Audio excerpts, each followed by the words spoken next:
السلام عليكم walaal ku soo dhawow koorsada public speaking ama xirfada fagaara ka hadalka haddaan sharaxaad yar kooban ka siino hordhaca koorsada iyo waxa aad ku baranayso koorsadan waxaad ku baranaysaa xirfada fagaara ka hadalka waxa la yiraahdaa 70% dadka dunida ku nool waxay ka cabsadaan in ay dadka ka hor hadlaan runtii waa cilad laga siman yahay gaal iyo muslimba laakiin waxay leedahay xalal iyo talaabooyin la qaado si looga gudbo cabsidaas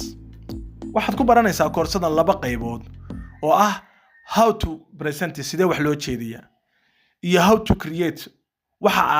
aad jeedinaysaa sida loo diyaariyaa labada qaybood bay ka kooban tahay waa sidee wax loo jeediyaa sidee wax aad jeedinayso loo diyaariyaa haddaan ku bilowno qaybta hore oo ah sidee wax jeedinayso sidee wax loo jeediyaa waxaad ku baranaysaa horta cabsida maxaa keena dadka marka la hor istaago in qofku cabsado ama inaan cabsado maxaa keenaya inaan jareeyo inaan dhidido inaan boqo maxaa keenaya in aan marka dadka hor istaago mikrofoonka qaban kari waayo waxa keenaya muxuu yahay waxaan arkaynaa cabsidaasi maxay tahay horta ma wax aniga igu kooban baa mise wax la ila qabo halkay ka imanaysa ma wax jir ahaan ku salaysan baa mise wax maskaxdeena ka imanaysa waxaan arki doonaa in cabsidan ay ka timaado waxa inagu imala aan awaalnay iyo waxa aan niyadeena ka imanaya aysan ahayn wax daciifnimo ah ee abuuritaankeena ku samaysan aysan ahayn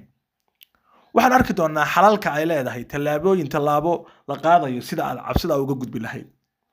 waxaan arki doonaa haddii aad tahay arday sida presentationka waxa jeedinayso loo jeediyo haddii aad tahay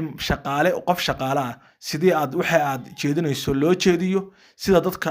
managerska ay dadka looga hadlo wax looga horjeediyo haddii aad waraysi shaqo galayso qaabka iyo technique laga rabo inaad marto si aad ugu guuleysato shaqada waxa aad rabtana loo jeediyo haddii aad tahay qof ka qayb galaya madal xalfadeedna sida aad xalfad wax looga jeediyo dabcan noloshu mawduuc kasto aad joogto waxay leedahay qaab wax looga jeediyo isku ma xirna mawduuc kasta wuxuu leeyahay nidaam gooni iyo process loo maro haddaad macallin tahay haddaad arday tahay haddaad waraysi shaqo galayso haddaad shaqaale tahay iyo haddaad xalfad ka qayb galaysaba sidoo kale waxaan meesha ka maqnayn sidee loo diyaariyaa khudbad haddii aad tahay qof tartan ku jira ama xisbi u tartan ama arday ah oo arday hogaamiye u tartan sidee khudbad saameyn leh loo diyaariyaa koorsada kama marno way ku jirtaa intaan marka aad fahanto waxaad u arkaysaa sidee khudbada loo diyaarsadaa waxa soo galaya computerka PowerPoint sida loo isticmaalo sidee PowerPoint loogu diyaarsadaa khudbad qurux badan haddii aad PowerPoint computer wax ku jeedinayna sida loo nodgareysto waxa aad marka dadka ka hor jeedinayso runtii waa koorso kooban hadda ka hor nin professor ah oo Mareykan la weydiiyay aqoonta aad leedahay aqoontii ayaad jeclaan lahayd in laga qaado iyo aqoontii jeclaan lahayd in lagu daayo wuxuu yiri hal xirfad baan jeclaan lahaa in la daayo inta kale baa laga qaado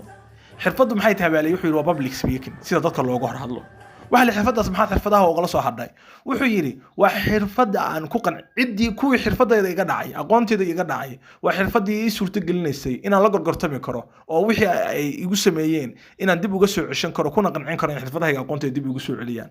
Soomaaliduna waa meesha ay ka tiraahdo nin aamusan hooyadii way qadisay marka waa xirfad runtii fudud aadna muhiim u ah runtii qofkuna uu runtii wax badan ka faa'iideeyo koorsada waxay ka kooban tahay 15 muuqaal waxaan lagu qaadanayaa website-ka akademiyada walaal oo ah galaysanacademy.com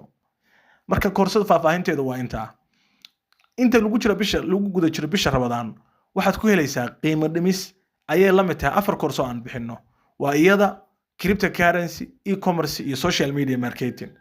kaliya waxaad ku helaysaa $20 kaliya